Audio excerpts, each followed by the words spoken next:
아메리카 대륙 원주민 중 오지부 외족에는 다음과 같은 창조 설화가 전해집니다. 동물과 식물, 인간 등 세상 만물을 하나씩 창조한 뒤 신은 마지막 고민에 빠졌습니다. 각각의 훌륭한 존재를 만들어 놓긴 했으나 그 모두를 하나로 연결하는 것이 필요했던 건데요. 그렇지 않으면 저마다 잘나고 훌륭한 존재들이 서로를 파괴할 가능성이 크기 때문이었죠. 방법을 궁리하고 있는 신 앞에 거미 한 마리가 나타나 자신이 돕겠다고 말합니다. 그리하여 작은 거미는 자신의 몸에서 뽑아낸 가느다란 실로 세상의 모든 존재들을 이어서 전체를 연결하는 하나의 그물망을 만들었습니다. 그러자 신이 크게 기뻐하였다고 합니다. 구름처럼 강물처럼 마음 이야기. 안녕하세요. 레이문도입니다. 네, 안녕하세요. 디라비구입니다.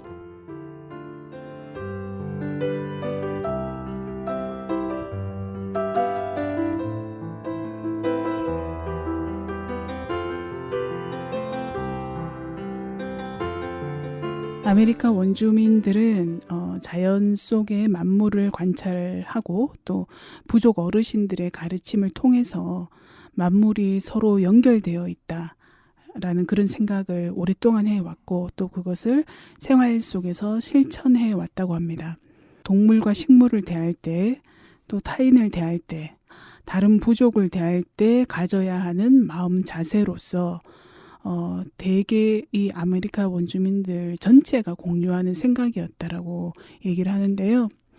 그래서 이 유럽에서 이 백인들이 처음 이 아메리카 대륙에 왔을 때 원주민들은 그들에게 먹을 것을 나눠주고 또 그들이 생존할 수 있도록 여러모로 같이 도왔습니다. 하지만 결과는 여러분들이 아시다시피 침입자로서 원주민들을 그 살고 있는 땅에서 내쫓고 백인들이 또 죽이기까지 하고 그래서 이제 이런 사례들을 이렇게 보면 만물이 서로 연결되어 있다라는 그런 생각은 같이 살아가는 하나의 존재로서 인정하고 그들을 돕는 이러한 어떤 선한 생각과 태도가 사실은 그렇지 못한 어떤 것들 때문에 종종 이렇게 도전을 받는 거를 좀 많이 보는 것 같아요. 그래서 사실은 모든 이가 평안하고 행복하기를 이라는 이 마음을 가지고 그런 얘기를 하기가 좀 쉽지 않다. 최근에 이제 팔레스타인에 포로가 된 자기 국민들을 구하기 위해서 팔레스타인의 이 민간인들을 학살하는 이런 상황들을 이렇게 본다면 그들의 평안과 안녕을 참 구하기가 쉽지 않겠구나. 결국에는 이 선한 생각을 포기하는 건 아니라고 생각해요. 포기하는 건 아닌데 이 선한 생각이 잘 지켜지기 위해서는 어떻게 해야 될까? 참 이런 것들이 고민되는 지점이기도 했습니다. 제가 이 쉽지 않은 실천에 대한 이야기는 뒤에서 조금 더 하도록 하고요. 스님 안녕하세요. 네, 모두 건강하고 행복하기를 또한 기원하고 저는 건강하게 지금 잘 보내고 있습니다. 아, 그러셔요? 네. 여름에 이렇게 더운데 이제 여름이에요. 네, 5월 달에 굉장히 많이 바빴고요. 부처님 오신 날부터 시작을 해서 그러시겠네요. 이렇게 네. 손님들도 많았고 그런데 자의 마음의 특징 중에 하나가 네. 아주 시원하고 맑고 그런 특징이 있거든요. 그래서 날씨는 덥더라도 마음은 시원하게. 네. 그러시군요. 아까 이제 제가 그 원주민 얘기했잖아요. 네. 그래서 저는 어떻든 선한 생각만으로는 선한 생각을 지킬 수는 없다. 그런 결론들을 참 갖게 되더라고요. 그러니까 네. 그래서 스님의 말씀 중에 곰곰이 생각을 해보니 그 방법 중에 하나는 어떻든 무지에서 벗어나는 것. 그들이 침입자다라는 것에 대해서 알았다면 그 원주민들이 자신들의 그 선한 태도, 오랫동안 내려왔던 자신들의 삶의 방식들을 지키면서도 그것을 온전히 지킬 수 있는 방법들에 대해서 더 고민하지 않았을까? 뭐 이런 생각이 좀 들기도 했습니다. 스님, 이 원주민들 얘기 들으시면서 어떠셨어요? 지난번에 콘택트 영화 얘기를 했잖아요. 네. 그러니까 죽을 거를 알면서도 이별할 그렇게. 거를 알면서도 선택을 했는데 저는 그 개념들이 중요하다고 보고요. 인간은 태어났으면은 반드시 늙고 병들고 죽어야만 하고요. 이 세상도 마찬가지로 그렇게 변하는 거죠. 그러니까 말을 하자면은 외부 침입자들이 질병이고 사고라고 본다라면은 이 세상은 영원한 것이 없기 때문에 반드시 변하고 융성하고 평화로운 세상이 있다라면은 또 반드시 떨어지고 위험하고 괴로운 세상이 오고요. 그것은 피할 수 없는 것이고 그것은 함께 하는 것이고요. 그래서 그것을 동시에 본다라면은 지금 내가 선한 마음을 유지할 수밖에 없고요. 어차피 죽을 건데 그러면 어떤 삶을 살면서 죽을 것인가 할 때 나는 선함을 유지하면서 죽을 것이다가 저의 답이고 그런데 일반 사람들도 이렇게 모든 것이 무상하다는 나뿐만 아니라 이 세상도 영원한 것이 없고 그래서 괴로운 게 고정값이고 괴로움을 가져오는 법이고 그 속에서 내가 할 수 있는 선함을 찾아서 가치를 만들어내는 것들 그런 얘기들을 지난 시간에 했었는데 그것의 연장선으로 이야기를 좀 하고 싶네요. 좀 쉽지는 않은. 네. 네. 그게 가능한 게 네. 괴로움을 알기 때문에 괴롭기 때문에. 네. 그래서 제가 아까 쉽지 않았다. 지난번에 스님께서 내주셨던 숙제 어느 곳에 갈 때마다 이곳에 있는 모든 이가 평안하고 행복하기를 이라는 마음을 한번 되새기고 들어가는 게 이게 정말 좀 쉽지 않더라고요. 네, 마음의 습관을 바꾸는 그래서 거라서. 그래서 저는 이제 그런 생각들을 하기도 합니다. 그러니까 실제 마음에서 그렇게 생각하지 않더라도 말로라도 그런 말을 하면서 습관을 들였을 때 실제 내 마음도 그렇게 변할까? 그런 생각인 거죠. 예전에는 마음이 일어나는 만큼 말하겠다라는 거였는데 이제는 말하면서 행위하면서 내 마음이 바뀌어질 수 있을까라는 것들을 고민해야 되지 않을까. 지금 당장은 어떻게든 모든 이가 평안하고 행복하기를 바라지는 못하는 것 같아요. 일단 아까 전에 적들이 사실은 그 사람들이 제일 먼저 평안하고 행복해져야 될 사람이죠. 나쁜 놈들이 평안하고 행복하면 나쁜 짓을 안 하거든요. 그렇겠네요. 네, 그런 것도 있고 자의 마음을 습관적으로 가지려면 아까 전에 말했듯이 고통, 죽음 그런 개념이 확고하면은 우리가 연민의 마음이 있으면은 행복을 바라기가 더 쉽잖아요. 그래서 나중에 말하겠지만 연민에 대한 개념도 있어야 되고 그것의 바탕에는 죽음과 고통이라는 개념도 좀 확고해져야 되고요. 네, 이게 금방 되지는 않습니다.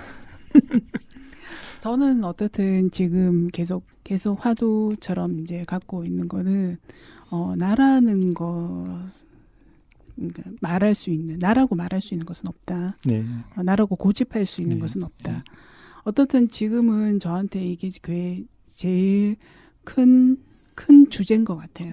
그리고 그렇게 됐던 이유 중에 하나는 어떻든 죽음에 대해서 조금 구체적으로 좀 생각해 보게 되니 이렇게 살 수는 없다. 이렇게 살 수는 없다. 막 나를 막 다그쳐가면서 나를 다그치면서 또 다른 사람들까지도 다그쳐가면서 그렇게 살 수는 없다라는 그런 생각에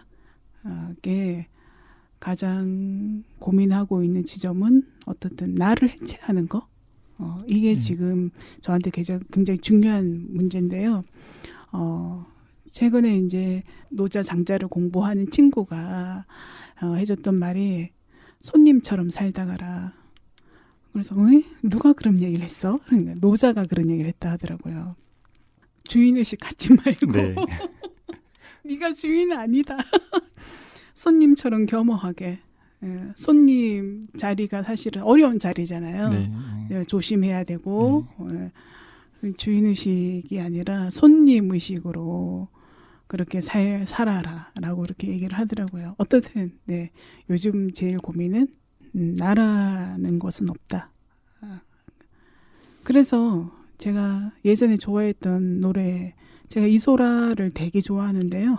이소라의 트랙 9이라는 이 노래는 그래서 제가 버려야 할 노래이기도 합니다. 가사가 너무 비교육적이죠. 누구의 노래였더라? 그런 게 있죠. 그러니까 분노는 나의 힘. 그런 느낌이세요? 한때 제가 그렇게 저도 음. 살았다고요. 네네, 그 생각이 났고요. 불교에서는 이 세상에 빈손으로 아무도 오라는 사람 없이 왔다가 가란 사람 없이 없이 아무도 또 빈손으로 가고 네. 그렇게 오가는 손님일 뿐인데 네. 우리는 내 것이야, 나의 가족이야, 나야라고 아주 고집하면서 살다가 간다고 이렇게 집착 없이 살라는 말이 시가 있는데요. 불교에서는 우리가 태어나서 삶의 주인공으로 살아야 된다라고 말을 많이 하잖아요. 네. 근데 주인공으로 살려면은 너무 괴롭고요, 사실은.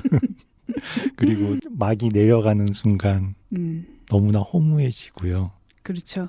그러면은 조연으로 살아야 되느냐? 수행적으로 본다라면은 관객으로 살라고. 관객으로. 관객으로 나의 삶을 지켜보라고. 네. 거기에서 때로는 뭐 감정이입이 돼서 뭐 울고 웃고도 같이 할 수도 있지만은 때가 되면은 막이 내리면 또 가뿐하게 털고 그러면서 그런데 중요한 거는 뭐든지 이 존재의 삶의 가치는 내가 만드는 것이고 그 가치는 선할 때만 나만 아니라 나와 남이 함께 이익되는 행복할 수 있는 그런 일들을 할 때 가치가 나오죠. 그래서 저는 항상 정답은 정해져 있습니다. 저는 이 가사와 이 노래를 예전에 되게 좋아했던 이유 중에 하나는 어떻게든 이렇게 살아갈 수밖에 없어. 어떻든 고독한 거고 어떻든 내가 헤쳐나가야 되는 거고 나 자신을 채찍질하면서 그렇게 가는 수밖에 없어. 아무도 자처하지 않으니 나라도 자처해서 두려운 마음을 안고 불구덩이에 일단 뛰어드는 거죠. 이제 그렇게 생각했었는데 죽음이라는 거를 한번 생각을 해보니 그러고 나서 삶이 굉장히 다채로워진 것 같아요. 네. 삶이 되게 미지수로 놓을 수 있는 영역들이 되게 많아졌고요. 그리고 그런 빈 영역들이 뭘로 채워질까? 당장쯤 내일 죽는다 하더라도 네. 어떻든 오늘은 그 빈 영역이 무엇으로 채워질 수 있을까를 즐겁게 상상할 수 있다면 참 좋겠다. 그런 생각이 들었습니다. 네, 아주 좋죠. 그래서 아직 남들에게는 평안하고 행복하기를 이런 이야기를 못하지만 저한테는 평안하고 행복하기를 그런 이야기를 손님이 주셨던 원래 나라는 것은 없다라는 그 화두로 뭔가 길을 좀 찾을 수 있었다. 한 발짝은 나갈 수 있었던 것 같다라는 생각이 들었습니다. 자, 오늘 네. 오늘은 또 어떤 이야기로 이 길을 또 열어주실지 기대가 됩니다. 오늘 어떤 이야기 준비해 오셨나요? 네. 레이문도님께서는 뭐 고독함을 느끼면서 그것을 혼자라도 헤쳐나가려고 하는 막 그런 울분을 표시했잖아요. 울분까지는 아닌가요? 근데 저 같은 경우는 그거를 사회에 투영하면서 분노를 일으켜서 분노의 힘으로 막 나 자신을 일으키고 살아왔다라고 생각이 들고요. 근데 그렇게 하니까 안 그래도 삶은 괴로운데 더 괴로워지는 거죠. 나를 괴롭게 만드는 마음들이 기본적으로 세 개가 있다고 그랬잖아요. 탐욕과 성냄과 무지. 탐진치에서 오늘은 직접적으로 나를 괴롭히는 마음이 성냄진. 성냄. 네네. 성냄 싫어함 이런 것, 이 마음에 대해서 설명을 해드릴게요. 우리가 일상에서 괴로운 것은 대부분은 다 탐욕에 대한 집착에서 만들어지고요. 근데 아주 강력한 거는 이제 성냄에 기반한 마음들이죠. 성냄을 뿌리로 한 마음들에서 나오는 것들이 굉장히 또 많이 있지만은 그 중에서 오늘은 대표적인 거 두 개만 말씀드린다라면은 시기 질투라는 시기와 마음. 질투. 시기 질투가 같은 성격이잖아요. 시기 질투. 그리고 인색. 인색. 네. 인색하다 할 때 인색. 네. 요 두 가지 마음은 나와 세상을 파괴하는 아주 고통스러운 마음입니다. 근데 사람들이 대부분 다 이 마음들을 갖고 살아가고 이것을 성취하는 것을 또 행복이라고 또 생각을 하죠. 제가 세상에 대한 분노를 갖고 있었던 거는 바로 내가 갖지 못한 거에 대해서 시기 질투를 하는 마음이 컸었고요. 또 내가 성취를 하게 되면은 그 성취한 것을 남들이 갖는 것을 그 꼴을 못 보는 거죠. 그 꼴을 못 본다. 네, 그것이 인색으로 또 작용을 인색. 하는 거고요. 그래서 현재 사회에서 이 시기 질투와 인색을 또 비즈니스에서 아주 잘 활용을 하죠. 어떻게요? 뭐 명품 같은 것도 한정판, 한정판. 이건 나만 가져야 돼. 나만 가져야 돼. 그렇네요. 그런 것들이 인색으로 많이 작용을 하고요. 네. 근데 인색은 보통 탐욕이 작용을 한다라고 생각을 하지만은 네. 그럴 것 같은데요. 네네. 근데 이게 작용을 하는 결과로 나타나는 모습은 싫어하는 거잖아요. 아까 전에 꼴을 못 본다고 그랬잖아요. 네. 나와 비슷해지는 거, 나와 같아지는 거. 내가 이 방에 있는데 나보다 못한 사람이 나와 같이 있는 이 공간을 같이 있어? 말도 안 되는 거잖아요. 그래서 그 사람들을 격리하고 차단하고 그런 것이 사회적으로 크게 난 게 부유층과 하층민의 길 하나 차이로 세상이 달라지는 결과로도 나오고요. 또 그런 거처뿐만 아니라 내가 가진 물건들, 내 것을 절대 나누어 주려고 안 하죠. 아무리 내가 많이 갖고 있더라도 저 나보다 하찮은 저 사람들이 어떻게 내가 쓰는 같은 것을 쓰게 해? 그래서 없애버리기도 하고 그런 것도 있고요. 특히 또 우리가 사람에 대한 인색함은 아주 많죠. 나랑 친한 사람, 나랑 가까운 사람을 다른 사람한테 소개해 주지 않죠. 해주면 돼요. 해주나요? 그러니까 선생님은 이제 네. 인색함이 없는 거고 인색함이 없는 만큼 괴로움이 없죠. 근데 주변 사람들 보세요. 절대로 내가 아끼고 사랑하는 사람들이 남과 같이 있는 꼴을 또 못 보고요.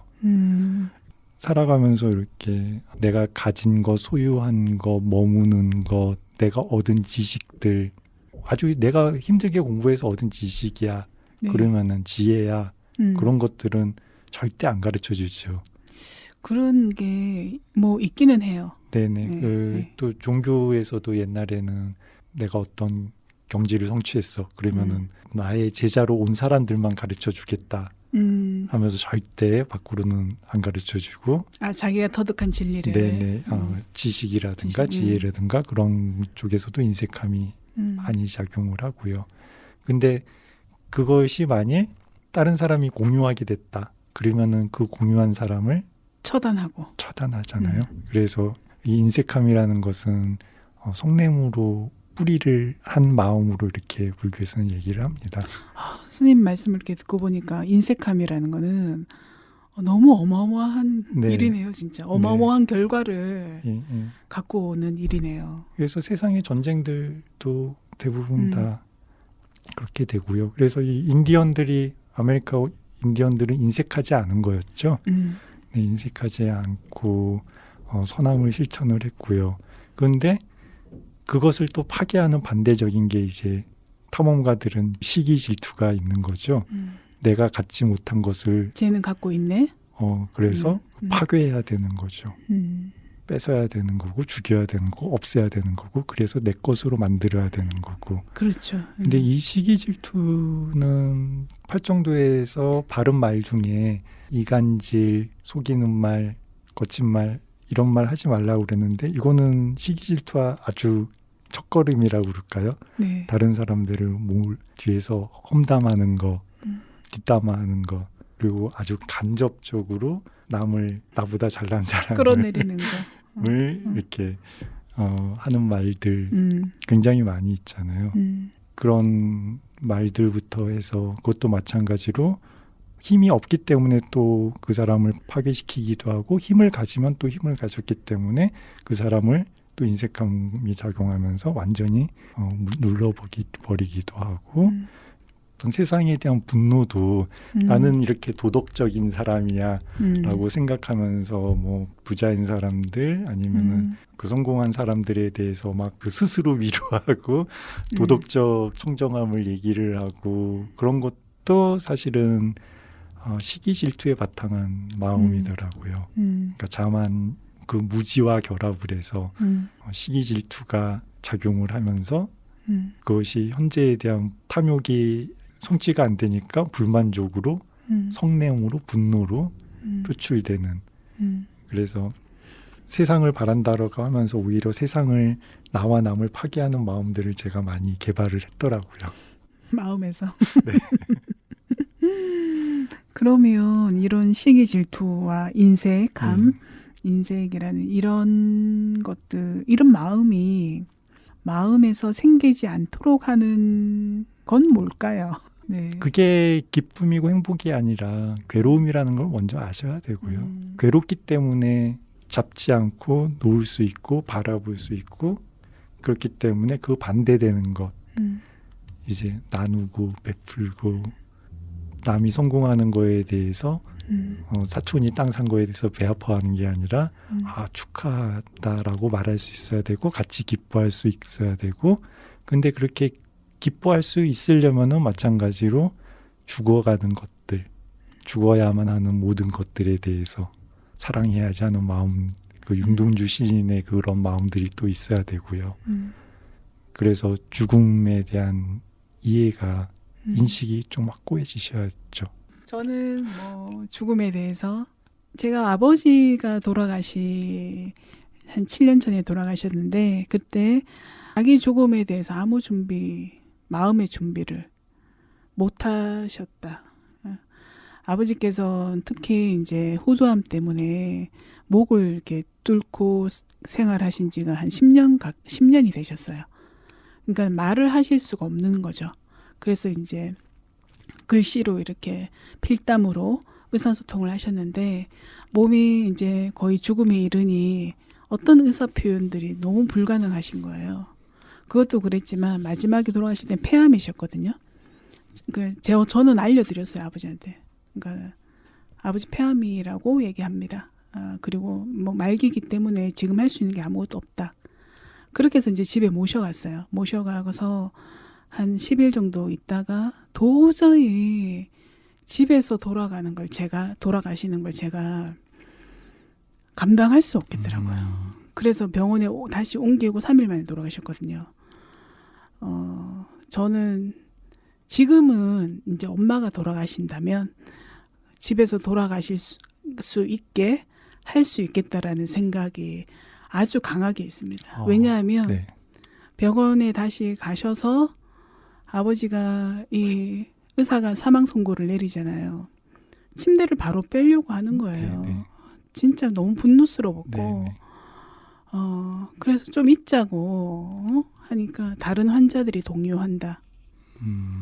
그 얘기를 듣고 제가 엄청 막 화도 났지만 너무 울었던 기억이 나거든요. 도저히 애도할 시간을 바로 장례식장 밑으로 지금 침대를 끌고 내려가려고 하는 거예요. 그래서 이런 죽음은 좀 아닌 것 같다. 아버지도 원하시지도 않은 죽음이었는데 내가 두려워서 내가 집에서 죽음을 맞는 게 그게 뭐라고 지금 생각하면 근데 그때는 너무 두려웠던 죽음이었던 거예요. 그래서 나도 그렇고 그 다음에 엄마가 돌아가실 때도 집에서 돌아가시게 해야 되겠다.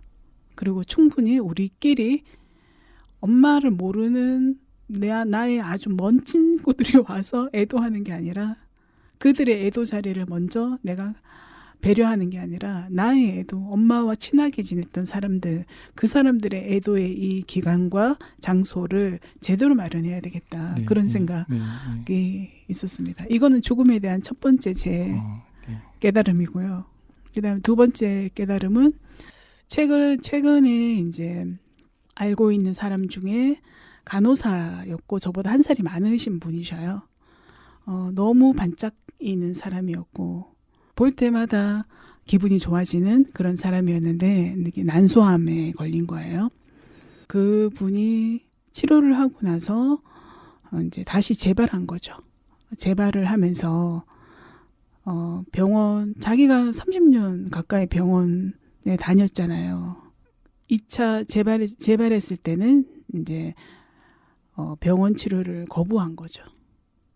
자기가 30여 년 가까이 병원 생활을 하면서 그게 어떤 과정들을 겪는지 자기가 눈으로 봤기 때문에 그래서 결국에 자기가 좋아하는 산을 좀 다니고 그러다가 집에서 죽고 그 다음에 장례식 하러 다시 병원에 왔다는 얘기를 제가 그분이 죽고 나서 며칠 후에 이제 얘기를 들었어요. 근데 그날 정말 잠이 안 오더라고요. 나도 그런 선택을 할 수 있을까? 왜냐하면 항암이라는 게 첫 번째 항암을 해서 그게 그러다가 또 다시 재발하면 그 항암제를 쓸 수가 없잖아요. 네. 그러면 이제 이 항암제, 저 항암제 쓰면서 결국에는 몸의 면역 체계를 다 무너뜨리면서 그렇게 사람이 이제 죽게 만드는데 저도 그런 선택을 할 수 있을까? 나도 그런 선택을 할 수 있을까? 그 사람이 참 선택 잘했다. 근데 나도 그런 용기가 있을 수 있을까? 그거는 이제 좀 지나봐야겠죠. 근데 그럴 수도 있다. 너무 아까운 나이긴 하지만 그렇게 하겠다라고 또 결심을. 그렇게 하고 싶습니다. 그렇게 하고 싶습니다. 네. 예. 진짜 재밌게 살아야 되겠구나. 네. 그런 생각이 네. 했습니다. 그래서 삶의 문제, 죽음의 문제는 진짜 삶의 문제를 정말 풍요롭게 만들어주는구나 라는 네. 그런 생각을 했습니다. 네. 네. 그 미얀마에서는 이제 대부분 죽을 때 집에서 죽죠. 죽기 전에 이제 스님을 모셔서 마지막으로 착한 일 한다고 보시하고 의식이 있는 동안에 마지막 보시를 하고 또 법문도 듣고 그러면서 죽음을 맞이하고 죽고 난 다음에는 이제 3일 정도 네. 집에 계속 있습니다. 그거 좋은 것 같아요. 네. 저는. 예. 네. 근데 그러면서 가족들이 충분하게 이별, 사별에 대한 애도할 시간도 갖고요. 사람들도 다 오고요. 그러니까 죽는 사람의 입장에서는 죽음의 마지막을 선한 마음을 갖고서 내가 죽기 전까지도 이렇게 착한 일을 하면서 죽는구나 하고 선한 마음을 갖고 죽을 수 있죠. 그리고 죽고 난 다음에도 가족들이, 친지들이 또 죽음에 대한 생각을 하면서 애도하면서 충분하게 시간을 갖고요. 그리고 스님들 입장에서는 몸에 대한 탐욕을 끊기 위해서 시체를 관찰하는 수행이 있는데 시체가 죽고 나서 피부가 푸퉁퉁하게 부풀어 오르고 콧물, 진물이 막 나오고 썩은 냄새가 나고 막 그런 것들을 다 관찰하고 뼈까지도 관찰하는 그런 수행이 있는데 미얀마는 냉동실이 없거든요. 그러면은 3일 정도만 돼도 이제 막 그 부패 부패하는 냄새와 그런 게 막 보여요. 그래서 스님들 입장에서는 수행의 주제로도 되고요. 근데 한국은 얘기를 들어보니까는 정말로 너무 인간의 존엄을 갖고 죽는 게 아니라 또 죽고 나서도 완전히 30분 이내에 바로 냉동실로 알루미늄 케이스 안으로 집어넣어야 된다고 그러고 그런 얘기들을 들었고요. 네. 근데 제가 아는 간호사도 한 1000명 정도 죽는 거를 봤는데 편안하게 죽는 사람이 정말로 손에 꼽을 정도라고 그러더라고요. 그러니까 오히려 돈이 많고 성공한 사람들이면 더더욱 더 그것을 집착하는 마음 놓지를 못하니까 더 막 괴팍해지고 죽지 않으려고 막 발악을 하는데 결국은 다큐멘터리 같은 거 보면은 도살장이 끌려가는 소들 있잖아요. 안 들어가려고 했는데 막 뒤에서 막 책지조해서 그렇죠. 결국은 도살장 안으로 들어가고 쇠 철창이 탁 내려져 가고 그런 모습하고 한국에서 죽는 사람들의 모습하고 뭐가 다를까? 미얀마에서 죽음을 맞이하는 사람들과 가족 친지들의 친구들과 스님들의 그런 평온한 분위기에서 죽는 그런 모습을 보다가 한국의 얘기를 들으니까는 죽지 않으려고 발악을 하는데 채찍으로 몰려가서 결국은 철창에 탁 갇혀 버리는 모습이 한국인의 죽음이 아닐까 그런 생각이 들어서 모임에서 그런 얘기를 했어요. 죽을 권리를 있어야 된다. 가족과 함께 죽을 수도 있어야 되고 집에서 죽을 수도 있어야 되는데 한국은 요즘은 집에서 죽으면 안 된대요. 경찰에 신고해야 되고 맞아요. 경찰이 사인을 알아야 되기 때문에 부검을 해야 된다라고 어떻든 그러고 병원에 가야 돼요. 네네. 네, 그래서 죽고 나서도. 쉬운 일이 아닌 것 같더라고요. 그래서 그런 얘기를 들었는데 죽음을 이해하면 이해할수록 죽음과 삶이 정말로 오히려 더 다채로워지고 삶의 가치가 더 커지는 거고요. 그리고 죽음의 바탕을 했기 때문에 부처님께서 정말로 부족한 것 하나 없는 그런 왕자였는데 출가한 이유가 그거거든요. 늙고 병들고 죽음이라는 이 문제를 해결하지 않는다라면은 그러한 모든 성취와 성공이 어떤 이익이 있는가? 아버지 왕께서 이 문제를 해결해 주지 못한다면은 출가하겠다라는 거죠. 근데 어떤 누구도 이것을 해결해 준 사람이 없고요. 근데 출가를 해서 깨달음을 얻고 보니 그런 죽음에 대한 괴로움에 대한 철저한 인식에서 이제 시작을 합니다. 아까 전에 자애의 마음이 마음에서 바탕이 안 되는 이유도 이 인식이 저 역시도 마찬가지로 크지 않았고요. 저는 굉장히 분노가 강했던 사람이라서 이 성냄과 분노의 특징은 남을 해치기 전에 먼저 나를 아주 강하게 끌어오르죠. 심장을 뛰게 하고 열이 오르게 하고 온갖 딱딱하게 만들고 그러면서 내 자신을 먼저 사실은 파괴를 시키는 행위였는데 그것을 모르고 저는 그게 삶의 원천이고 힘이고 그런 생각을 했었고요. 근데 부처님께서 이 모든 문제를 죽음과 괴로움으로 시작을 했기 때문에 가능했다라고 생각을 하고요. 이것은 제 경험인데, 그러니까 제가 수행을 할 때 이제 죽음에 대한 수행을 매일 합니다. 죽음은 항상 정해져 있고 삶은 영원하지 않고 죽음으로서 끝나는 것이고 그래서 죽음은 항상 함께하는 거야 라고 계속 생각을 하는데 윗바사나 수행은 이제 무상고무아라고 그랬잖아요. 모든 것은 변하는 거야, 변하는 거야, 변하는 거야.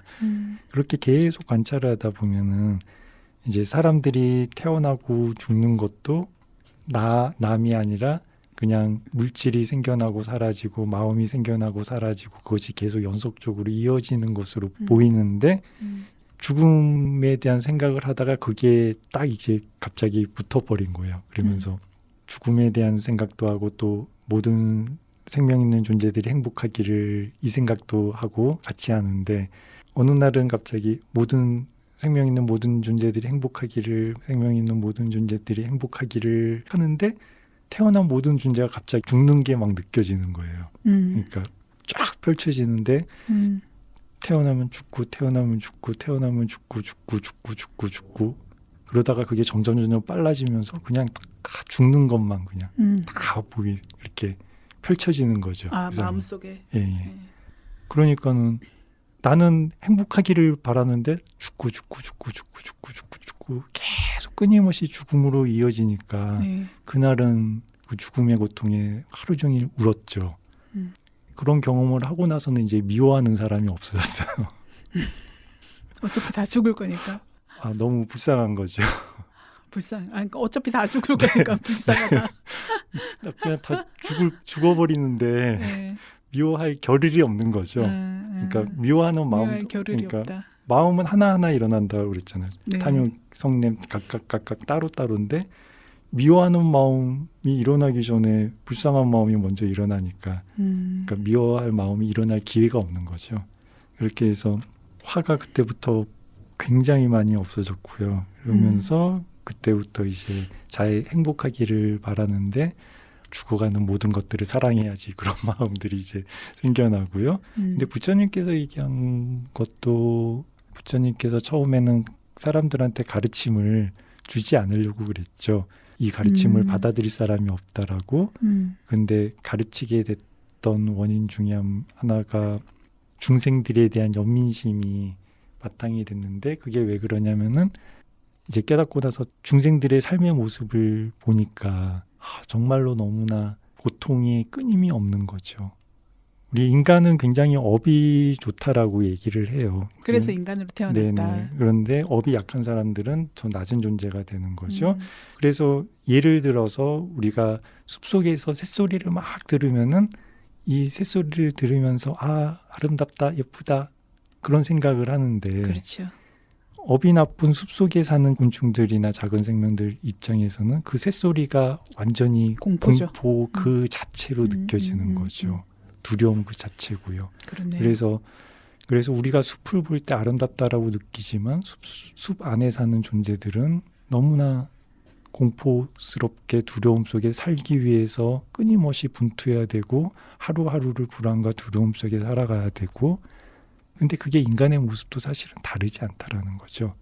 더 업이 높은 존재에서 본다라면 인간도 태어나서 끊임없이 생존하기 위해 분투해야 되고 노력해야 되고요. 그렇죠. 잠시라도 멈추면은 도태되고 또 부처님 당시 시대 때는 전쟁들이 끊임없는 시대였으니까 하루하루가 불안했겠죠. 불안할 수밖에 없겠죠. 그렇게 불안 속에 두려움 속에 생존을 위해 분투해야 되지만 네. 언제 어느 순간에 어디에서 죽을지 모르고요.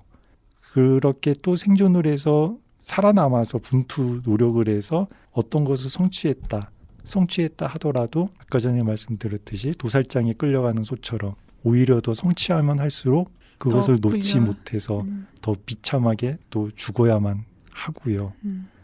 계속 그런 모습들을 보고 또 제일 나중에는 인간이 그러면은 그렇게 살아가면서 행복하겠는가라고 봤을 때 인간이 생각하는 행복이라는 게 사는 게 그냥 갈망의 노예로서 살아가는구나. 불교에서는 갈애라고 하는데 이건 갈증을 엄청난 갈증을 소금물로서 해결하는 거죠. 갈증을 소금물로 해결한다. 네, 더 큰일이네요. 네, 그렇게 인간의 가래라는 것은 갈망이라는 것은 인간의 탐욕이라는 것은 절대로 만족을 못하는 거고요. 가지면 더 크게 더 커져만 가고 그런데 그게선 끝도 없고 즉 평생을 가래의 갈망의 노예로서 완전히 짓눌려서 아니면은 빼먹히고 아무 소용이 없어졌을 때 이제 내팽겨치고 죽임을 당하고 그런 게 인간의 삶으로서 이렇게 보는 거죠. 그래서 아무리 성공하고 잘났고 못났건 관계없이 태어난 인간은 연민할 수밖에 없구나. 그런 생각들을 또 공부하면서 하게 되고 그때부터 저는 이제 자애의 마음이 제 스스로도 생기고 남에 대해서도 생기고 쉽게 이 사람을 보면서 아무리 잘난 사람도 죽어야 되는데 그래서 그렇기 때문에 그 다음부터 이제 나쁜 사람이 있어요. 이 나쁜 사람이 착한 일을 하나 해요. 그러면은 옛날이었더라면은 그 착한 일을 무시했을 텐데 근데 이제는 그 착한 일 하나에도 기뻐하는 거죠. 이 작은 일이라도 했기 때문에 얘가 고통스러운 삶 속에서 윤회하는 삶 속에서 조금이라도 쉴 수 있겠구나. 힘을 얻겠구나. 잘했다. 그런 마음들이 있고요. 그래서 불교에서는 요 시기, 질투, 인색, 성냄 이런 마음들을 버리는 방법으로 자애라는 마음하고 연민이라는 마음, 자비죠. 그래서 이 자비심과 같이 기뻐하는 마음 남이 성공한 것, 남이 잘한 것 그런 거에 대해서 질투하고 시기하는 게 아니라 잘했다, 훌륭하다 더불어 같이 기뻐하고 칭찬하고 그런 마음들 그리고 나머지는 네 번째는 평정의 마음. 이 평정은 삶은 끊임없이 변화하고 좋은 것이 나쁜 것이 되고 나쁜 것이 또 좋은 것이 되고 그 과정에서 이제 좋아하지도 싫어하지도 않는 그런 평정의 마음. 그러니까 이거는 왜 필요하냐면은 내가 이 사람을 돕고 싶은데 그 숲의 얘기를 잠깐 얘기하자면은 네. 미얀마에서 숲에 있을 때 개구리가 날아다니는 것을 봤는데 그 개구리가 왜 개구리가 날아다녀요? 네네 아, 뛴다고요? 네. 저 경사 높은 산 위에서 뛰어오는데 아, 막 네. 날아다니는 거예요. 아. 왜 그러냐면 뒤에 뱀이 네. 똑같이 아. 퉁 튀면서 날아오는 거예요. 그래서 아. 두 마리가 같이 엄청난 네. 속도로 날아오는데 저는 이 개구리를 지켜봤죠. 그래서 저한테 오는 거예요.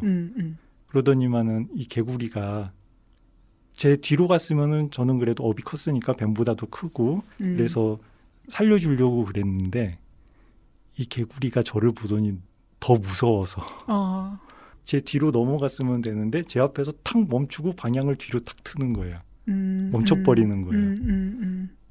그러면 뱀한테 잡혀 먹었겠네요. 네, 그래서 뱀이 탁 오더니만 개구리는 놀라서 이렇게 하는 모습이 보이는데 뱀은 그래도 좀 업이 큰가 봐요. 저를 한번 딱 째려보더니 개구리를 그냥 탁 물어버리는 거예요. 그러면서 저는 개구리가 죽는 소리 처음 들었죠. 이렇게 찍 하고 찍거리는 하고 그냥 개구리는 이제 독에 이제 죽는 거죠. 그리고 뱀은 한번 개구리를 탁 물고 저를 한번 힐끗 보고 이렇게 떠나요.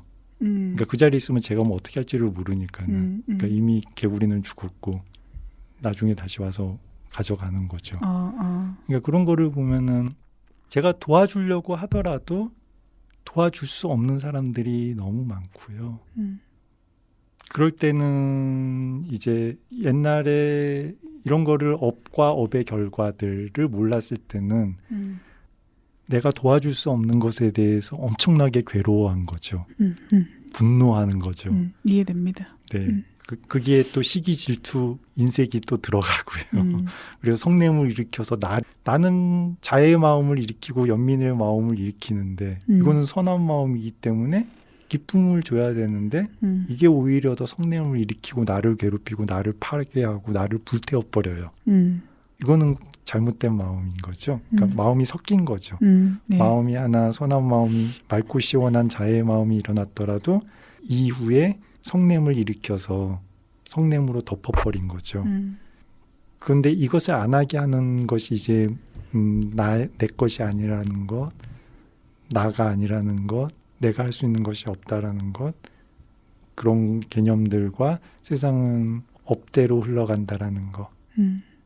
내가 선한 일을 한 것에 대해서는 선한 과보를 받는 것이고 나쁜 일을 한 거에 대해서는 나쁜 과보를 받는다라는 그런 개념들이 이제 막 확고해지면서 평정의 마음들이 또 생기고 이것들을 또 똑같이 개발해야 되는 거죠. 그렇네요. 네네. 사실은 스님 얘기를 들으면서 저는 불교에서 발견한 그 모든 죽어가는 것들에 대한 연민, 그 연민이 자비심이라는 것을 일으키는 이게 진짜 거의 모든 거라고 생각했어요. 그러니까 근데 그 자비심만으로도 안 되겠구나. 그러니까 네. 그런 평정의 어떤 마음들이 똑같은 이 무게로 똑같은 성장 속도를 가지고 같이 네네. 일어나야지만이 네. 이 자비심이 네. 어떨 때는 분노로 빠지는 어떤 자비심으로도 네네. 변할 수 있기 네, 때문에 네, 네. 참 길고도 머네요. 그래서 네. 지혜와 자비를 동시에 개발을 해야 되는 거죠. 음. 네네. 참 쉽지 않습니다. 네. 근데 네. 하나. 네. 그러니까 기도를 할 때 불쌍한 우리를 굽어 살펴 주소서 이렇게 얘기. 근데 이제 그런 지점에서는 뭐 천주교나 기독교는 되게 좀 노골적인 것 같아요. 네. 스님, 그러니까 신한테 바로 빌잖아요. 나 불교에서는 우리 불쌍하니까 우리 좀 봐달라고. 불교에서는 그 마음을 내가 개발해야 되는 거고, 네. 내 안에서 자애가 행복하기를 바라는 마음이 충만해져서 세상을 가득 채워야 되는 거고, 내가 고통받는 모든 존재가 그 고통에서 벗어나기를 바라는 마음이 나에서부터 시작을 해서 이 우주 전체를 가득 채워야 되고 더불어 기뻐하는 마음도 그렇고 평정이라는 마음도 그렇고 이렇게 단계적으로 하는 수행이 또 있습니다. 어떻든 저는 자기 자신의 자애로워지는 문제, 그게 먼저고요. 예, 어떻든 여기서 멈추지는 않겠지만 지금 현재 단계는 저의 지금 단계는 그런 것 같아요. 이게 남들에 대한 어떤 자애와 자비심으로 확장될 수 있도록 하는 것, 이런 것들은 이런 마음들을 일으키는 가장 좀 강력한 기제는 저는 그 연민인 것 같아요. 자비심이 예. 본이 되죠. 근데 그 연민의 바탕에는 죽음이라는 문제가 있다라는 거. 네. 알겠습니다. 그러면 그 자애와 연민은 네. 어떤 마음에서 나오는지는 알겠어요. 네. 근데 이제 이런 것들을 자애와 연민의 어떤 마음들을 실천하는 것은 모든 것이 평안하고 행복하기를 이건가요? 네. 근데 그것을 이제 단계별로 하나씩 개발하는 구체적인 방법은 우선은 나에서 시작을 하는 거죠. 그래서 내가 행복하지 않은데 어떻게 남의 행복을 바랄 수 있고 줄 수 있겠어요. 마음은 한 번이라도 더 생각하면은 힘이 되고 경향성이 생겨서 그쪽으로 길이 난다라고 그랬잖아요.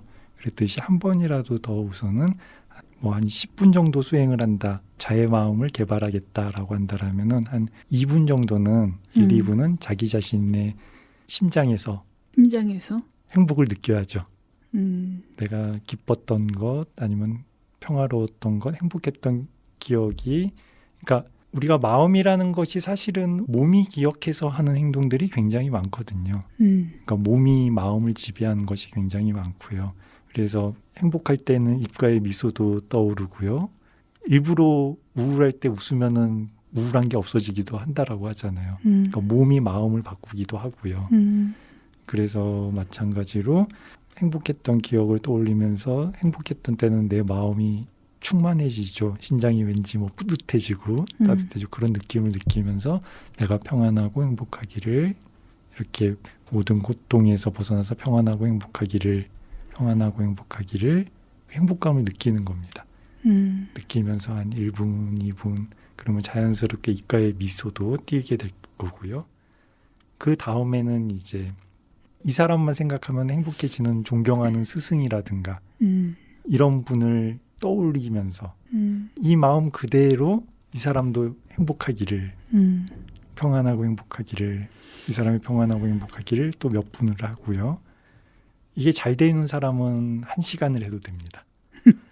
그러면은 아주 깊은 몰입 집중이 생기고 뭐 선정도 생기고요. 근데 우선은 저희는 한 10분으로 했다라면은 이렇게 그런 사람들 한 5명, 10명까지만 이렇게 해서 마음을 키우는 거죠.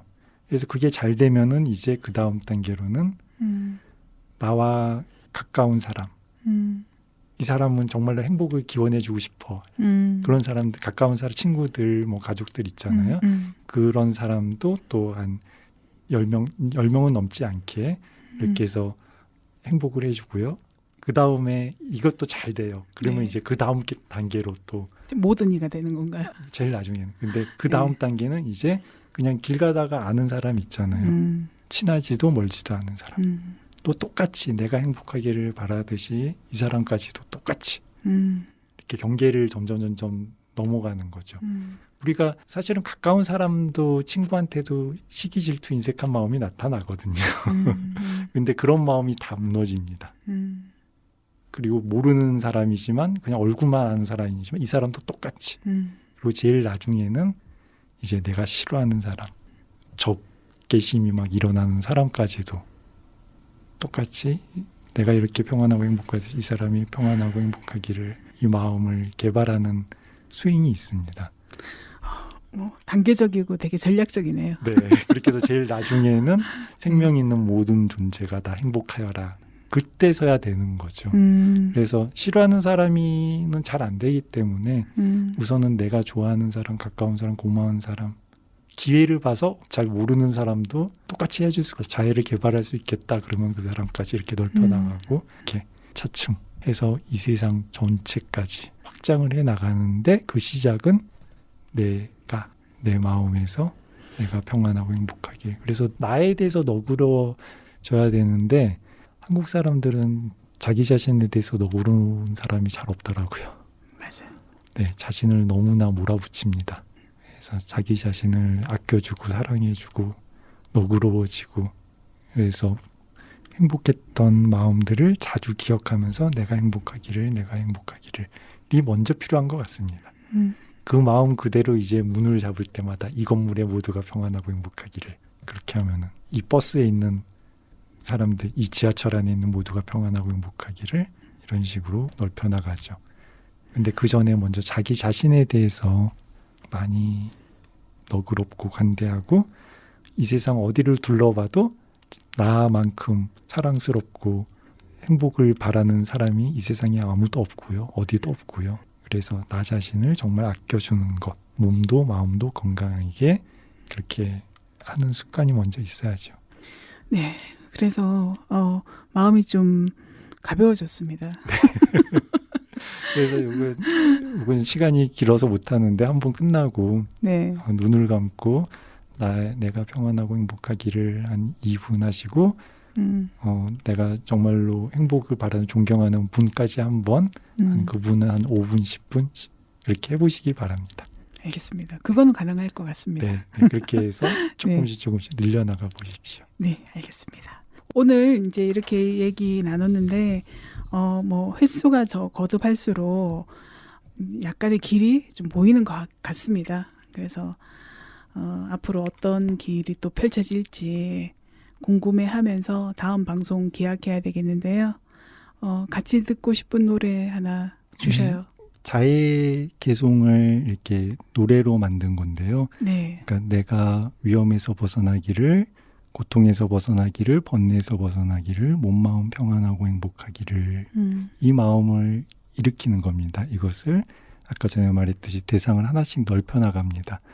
나의 스승이 위험과 고통과 번뇌에서 벗어나 평안하고 행복하기를, 가족이 뭐 남자, 여자, 중생, 신들, 고통받는 모든 동물, 지옥 중생들까지 평안하고 행복하기를 이렇게 바라는 노래입니다. 이것을 평소에도 자주 생각하시고 오늘 한번 잘 때 다른 생각하지 마시고 내가 평안하고 행복하기를, 이곳에 모두가 평안하고 행복하기를 요 마음을 한번 잠에 들어 보십시오. 그러면은 잠도 편안하게 잠들고요.